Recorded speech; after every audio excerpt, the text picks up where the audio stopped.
آپ مجھے ایک بات بتائیں. جی آپ دو باتیں پوچھ لیں. بچوں کی تعلیم کے حوالے سے ہم پلاننگ کرتے ہیں. ہاں جی، ہم ان کی تعلیم سے متعلق پلاننگ یہ کرتے ہیں.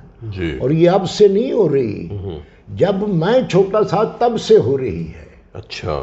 ہاں جی، کہ جی پہلی جماعت سے لے کر کچی سے لے کر پھر پکی جماعت ہوگی. جی جی. پھر 10ویں جماعت تک ہوگی، پھر 12ویں جماعت ہوگی، پھر 14 جماعتیں ہوں گی، پھر 16 جماعتیں ہوں گی. اسی طرح 70-80 جماعتیں ہو جائیں. 70-80 جماعتیں؟ ہاں جی. شاباش، بہت اچھی بات ہے. میں جو کہنا چاہ رہا تھا وہ یہ تھا کہ جس طرح بچوں کی تعلیم کے حوالے سے پلاننگ کی جاتی ہے، مہینے کا خرچہ آپ اتنے کا گھی آئے گا، اتنے کے مسالے آئیں گے، اتنے کا گوشت آئے گا، یا اتنے کی سبزی آئے گی، جو بھی انسان کی اپنی استطاعت ہوتی ہے اس کے مطابق کچھ نہ کچھ تو بجٹ آپ بناتے ہیں نا. میں یہاں کچھ عرض کرنا آپ اجازت دیں گے؟ جی ضرور. یہ اس طرح کی پلاننگ وہ لوگ کر سکتے ہیں جو ملازمت پیشہ ہوتے ہیں. اچھا. جن کو مہینے کا پتہ ہوتا ہے کہ ہماری تنخواہ اتنی ہے، اس میں ہم نے گزارا کرنا ہے. ٹھیک ہے. جن کی ہوائی روزی ہوتی ہے، جن کو یہ نہیں پتہ ہوتا کہ جی آج کام ملا ہے تو کل پتہ نہیں ملنا ہے یا نہیں ملنا. اب یہی تو بات پلاننگ کی آتی ہے. نہیں تو وہ کس طرح پلاننگ کر سکتے ہیں؟ وہ اس لیے کر سکتے ہیں کہ جب ان کے پاس پیسہ زیادہ آئے ہاں، وہ تھوڑا سا اپنے پیسے کو سیو کر لیں. نہیں تو وہ تو پھر بیچارے ادھار کی ہی پلاننگ کریں گے کہ اب کے کس سے لینا ہے. اچھا، اگر ان سے اب لے لیا تو پرسوں کس سے لینا ہے. تو یہ پلاننگ جو ہے یہ تو رسوائی ہے.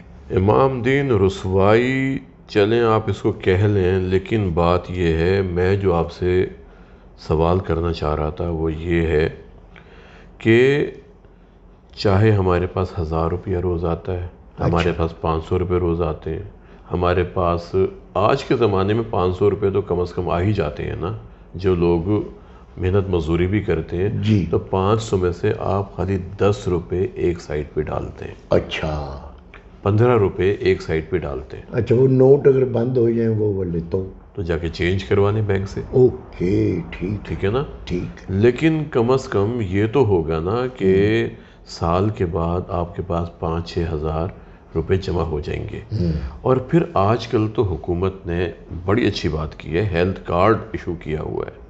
اچھا، کہ آپ کارڈ لے کے جائیں اور کسی بھی ہسپتال میں ہسپتال والے کارڈ کو ایکسیپٹ کرتے ہیں اور پورا علاج کیا جاتا ہے. ڈاکٹر صاحب اب میں کچھ یہاں پر عرض کرنا چاہوں گا. جی. کہ ہمارے بہت سارے بہن بھرا ایسے ہیں جن کی رسائی نہیں ہے اس ہیلتھ کارڈ تک. امام دین رسائی سب کی ہے، ہم خود جانا نہیں چاہتے. ورنہ آپ خود سوچیں، خیبر پختونخوا کے اندر 100% لوگوں کو ہیلتھ کارڈ مل چکے ہیں. اچھا. پنجاب میں بھی کہتے تو ہیں کہ اس سال کے آخر تک سب کو مل جائیں گے. کہتے تو ہیں نہیں، میں اس کا پکا جواب چاہوں گا کہ مجھ کو پرسوں ترسوں ایک بندہ بس میں ملا تھا. اچھا. لاہور ہی آ رہا تھا، وہ کہیں قریبی گاؤں سے تھا. ٹھیک ہے. تو وہ کسی کی خبر لینے کے لیے آ رہا تھا تو پریشان تھا. اچھا. تو میں نے بھی اس کو یہی کہا، میں نے کہا تم جو جس کی خبر لینے جا رہے ہیں اس کے پاس ہیلتھ کارڈ نہیں ہے؟ اس نے کہا یہ نہیں. اب ہم گاؤں والوں نے کوئی پیسے پوسے اکٹھے کیے ہیں کیونکہ بے آسرا سا بندہ ہے وہ جو بیمار ہوا ہے.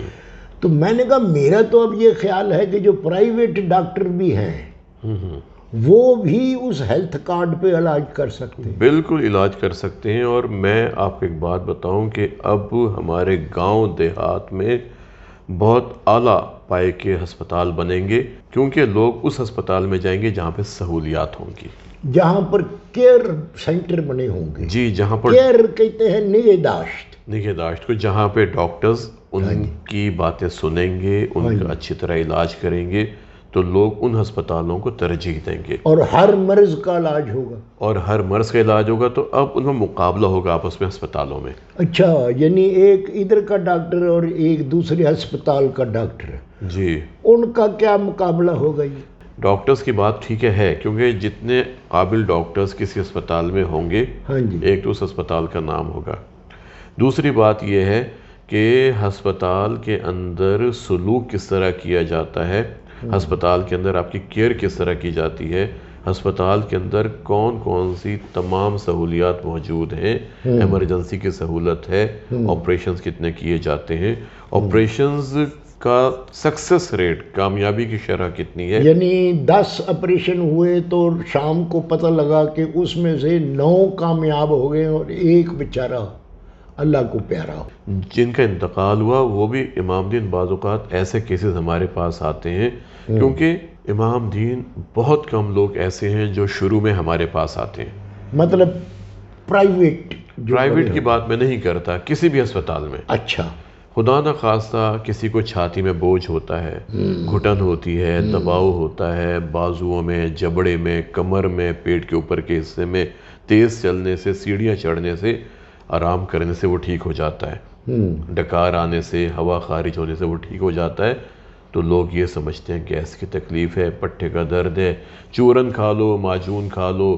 وہ اشتہارات سیل فون میں آئے ہوتے ہیں، بڑے بڑے اشتہارات آتے ہیں جن میں لکھا ہوتا ہے کہ جی آپ یہ چیزیں بازار سے خریدیں اور اس کا آپ پھکی بنا لیں اور یہ کھا لیا کریں، اس سے آپ بہتر ہو جائیں گے.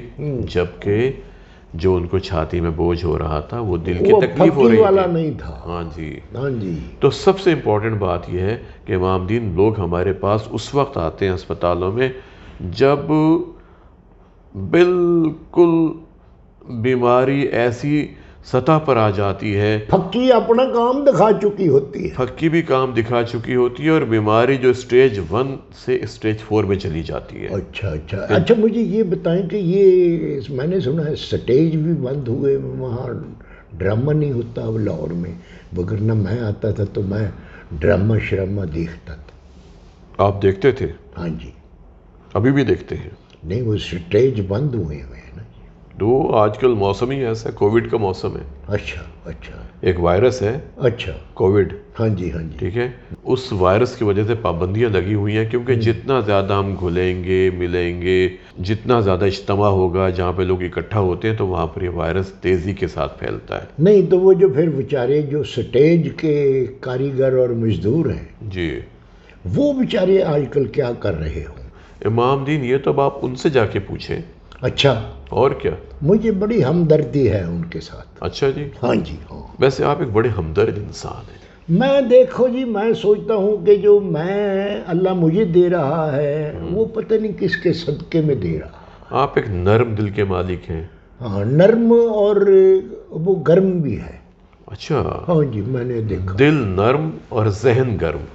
اچھا. یہ ہوا نا آپ کے ساتھ. اور پیر اچھا، وہ جو آپ پیر والی بات کرتے ہیں نا، بزرگ یہ کہا کرتے تھے کہ اپنے پیروں کو گرم رکھو اور ذہن کو ٹھنڈا رکھو. ہاں جی. ٹھیک ہے نا. دیکھیں نا، وقت کے ساتھ ساتھ باتیں جو ہیں نا وہ اپنا یونیفارم چینج کرتی رہتی ہیں. اچھا. ہاں جی. یونیفارم تبدیل ہو جاتا ہے. ہاں جی. یعنی کسی اسکول میں کوئی یونیفارم ہوتا ہے، کسی میں کچھ ہوتا ہے، کسی میں کچھ ہوتا ہے. تو اسی طرح باتیں جو ہیں وہ اپنا یونیفارم جو ہے وہ چینج کرتی رہتی ہیں. کہ جتنا آپ کا ذہن ٹھنڈا ہوگا جی، جتنا آپ میں تحمل ہوگا، ہاں جی، جتنا آپ میں صبر برداشت ہوگا، جی، اتنا ہی آپ کی صحت کے لیے بہتر ہے. جی. اور پاؤں گرم کا مقصد یہ ہے کہ جتنا آپ چلیں گے، اچھا، جتنی آپ سیر کریں گے، جوتا اتار کے چلنا پڑتے ہیں. آپ جوتے کے ساتھ چلیں، جاگر کے ساتھ چلیں، لیکن چلیں ضرور خالی پیٹ، قوت برداشت کے مطابق، صبح کے وقت سورج نکلنے سے پہلے. اچھا. جتنی آپ کی قوت برداشت ہے جب آپ چلیں گے ہاں. تو آپ کی صحت بہتر ہوگی، آپ کے خون کے اندر چکنائیاں کم ہوں گی، آپ کا شوگر لیول بہتر ہوگا، ہڈیاں مضبوط ہوں گی اور ایسے کیمیکلز پیدا ہوں گے جو آپ کو سارا دن خوش رکھ سکیں.